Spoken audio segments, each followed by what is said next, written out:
허락하신 하나님의 말씀은 빌립보서 3장 1절로 9절까지의 말씀입니다. 끝으로 나의 형제들아, 주 안에서 기뻐하라. 너희에게 같은 말을 쓰는 것이 내게는 수고로움이 없고 너희에게는 안전하니라.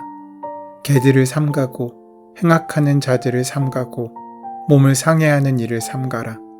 하나님의 성령으로 봉사하며 그리스도 예수로 자랑하고 육체를 신뢰하지 아니하는 우리가 곧 할례파라.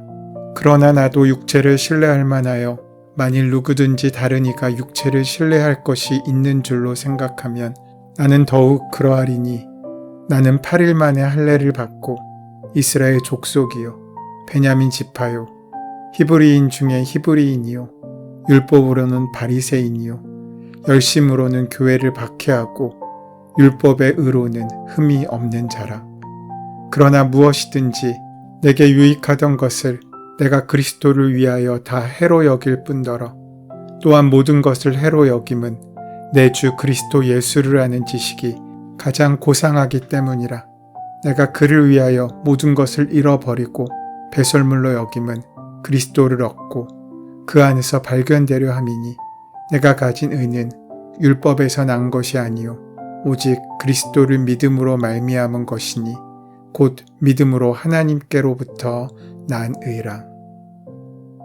오늘 본문에서 사도 바울은 다시 기뻐하라는 말을 반복하고 있습니다. 1절의 끝으로 나의 형제들아 주 안에서 기뻐하라는 빌립보서의 후렴과 같은 말입니다. 그리스도의 참된 기쁨의 근거는 세상적인 자랑이 아니라 주님께 있음을 말씀하고 강조하고 있는 것입니다. 바울은 자기 자신이 주 안에서 기뻐하는 생활을 했습니다. 이렇게 주 안에서 기뻐하는 삶의 비결을 터득한 바울은 빌립보 교인들에게 주 안에서 기뻐하라고 권면하고 있는 것입니다. 주 밖의 기쁨을 찾아 헤매는 우리의 인생과 생각을 붙잡게 하는 말씀입니다. 바울은 자신의 육체를 자랑하라고 한다면 자랑할 것이 있으나 그 육체를 자랑하지 않는 사람이었습니다. 3절에서 그는 예수 그리스도 안에서 자랑하는 사람임을 밝히고 있습니다. 사실 바울의 인생을 보면 그는 세상으로 자랑할 것이 많은 사람이었습니다.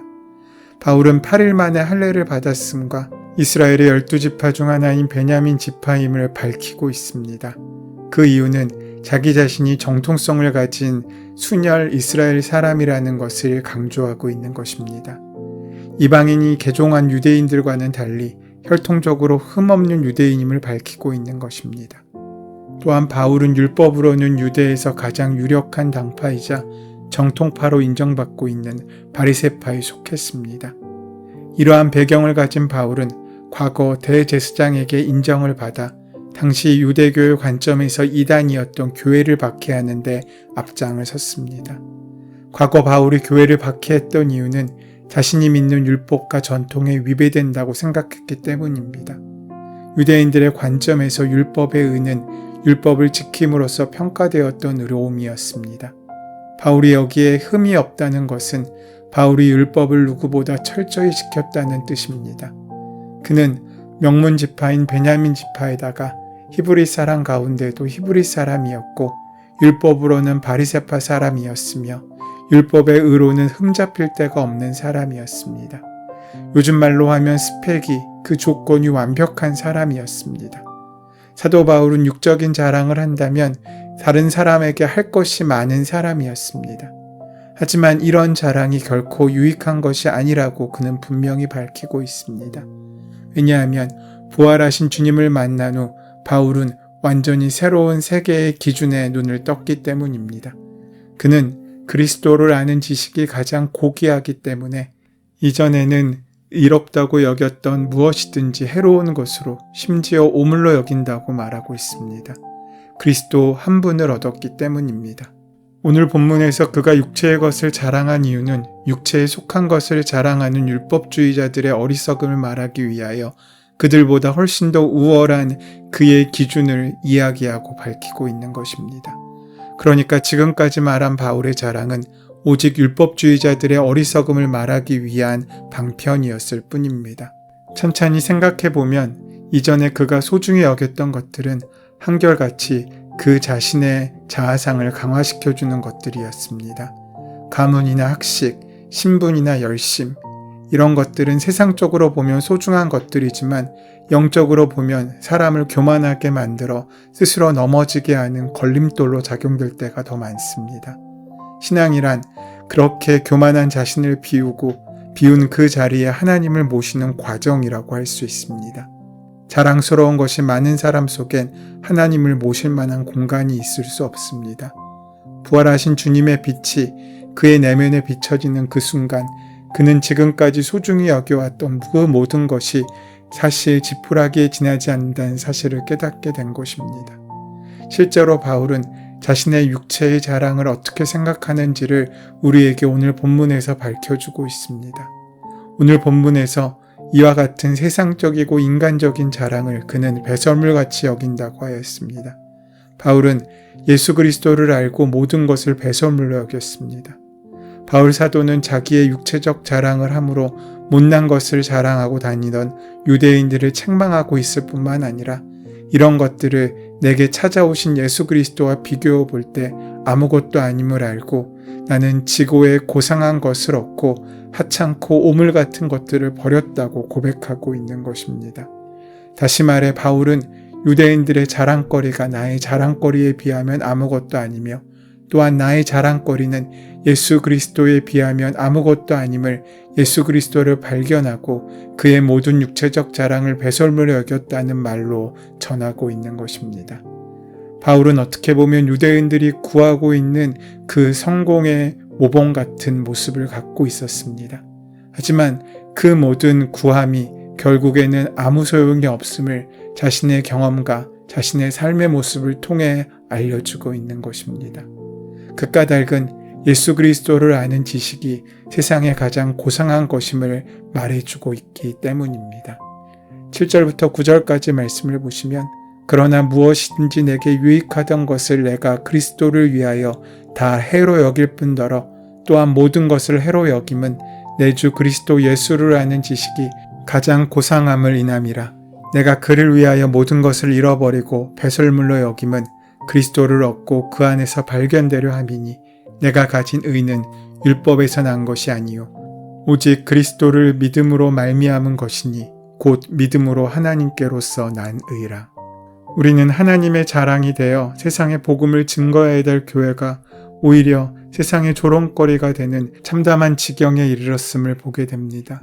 교회에 분명 세상에 자랑할 것들이 더 많아졌지만 그럼에도 불구하고 그 모든 것들을 배설물처럼 여기지 않고 붙잡느라 오히려 가장 중요한 예수를 잃어버리는 우리의 어리석음으로 인하여 교회가 더럽혀지고 있음을 또한 안타깝게 보고 있습니다. 인류에 대한 사랑으로 철저한 자기 부정의 길을 걸어간 예수님의 길과는 달리 스스로 높아지기 위해 수단 방법을 가리지 않는 사람들의 길이 과연 예수님과 같은 지향점을 가지고 같은 방향으로 걸어가고 있는 것일 수 있겠습니까? 지금 예수님의 손에는 성전을 정화시켰던 것처럼 채찍이 들려있고 우리가 자랑하던 그 많은 것들을 뒤엎을 준비를 하고 계시진 않겠습니까? 만민이 기도하는 집을 강도의 구렬로 만들었다고 탄식하며 이 성전을 허물라고 외치시는 주님의 음성이 천둥 소리보다 크게 들려옵니다. 예수 그리스도의 이름으로 세워진 교회에서 사람들은 바알과 만몬을 숭배하고 있습니다. 오직 세상의 돈이 모든 것으로 여겨져서 돈의 축복만을 구하고 예수님을 진실하게 만나는 가난을 거부하는 그 안타까운 현실을 우리는 살고 있는 것입니다. 바울 사도가 내 주 예수 그리스도를 아는 지식이 가장 고귀하다라고 말할 때 그 그리스도는 오늘 교회 안에서 교리 속에 박자야 된 예수는 아니었을 것입니다. 우리의 삶 한가운데서 우리를 하나님의 나라의 방향으로 움직이는 참된 영향력이어야 하는 것입니다. 지금 우리 시대의 문제는 나쁜 사람이 많은 데 있지 않습니다. 그것은 교회에 예수의 정신을 품고 사는 사람이 너무 적다는 데 있습니다. 예수를 믿는다고 고백하는 사람은 많은데 예수님의 그 마음에 사로잡혀 예수님께서 가신 길을 따라가는 사람이 많지 않습니다. 진정한 회개는 혈과 육을 십자가에 못 박고 그리스도의 옷으로 갈아입는 것입니다. 세상에는 똑똑하고 유능한 사람이 참 많습니다. 하지만 하나님만을 두려워하고 예수님만을 자랑하고 죄 짓는 것만을 부끄러워하는 사람들은 많지 않습니다. 약자를 배려하고 자기를 넘어 공공의 이익을 위해 스스로의 욕망을 조절하는 성숙한 인격이 없이 세상은 천국이 아닌 지옥으로 만들어지고 변해지게 된다는 것입니다. 폴 틸리라는 신학자는 신앙을 궁극적인 관심이라는 말로 표현했는데, 그가 말하는 궁극적인 관심이란 참 사람이고자 하는 모든 사람이 가져야 할 인생의 지향점을 말합니다.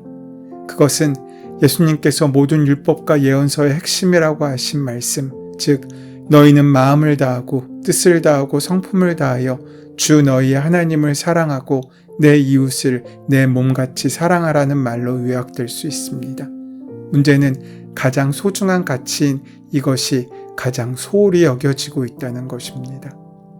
바울 사도는 세상의 자랑을 쫓고 세상의 성공을 찾아가던 인생이었지만 다메섹 도상에서 예수님을 만난 후 그의 인생의 목표와 방향이 바뀌었습니다. 이전에 자랑스럽게 여겼던 모든 것을 오물로 여기게 되었고 이제 하나의 목표를 향해 나아가는 사람이 되었습니다. 그는 그것을 이렇게 요약합니다. 나는 그리스도를 얻고 그리스도 안에 있는 사람으로 인정받으려고 합니다. 우리의 삶이 지지부진을 면치 못하는 것은 우리의 관심이 분산되어 있기 때문입니다. 이것도 하고 싶고 저것도 하고 싶은 인생은 결코 갈피를 잡을 수 없습니다. 하지만 하나만을 꼭 붙잡은 사람의 삶은 강력합니다. 바울은 다른 모든 것을 다 팔아서 하나 그리스도 예수를 샀습니다.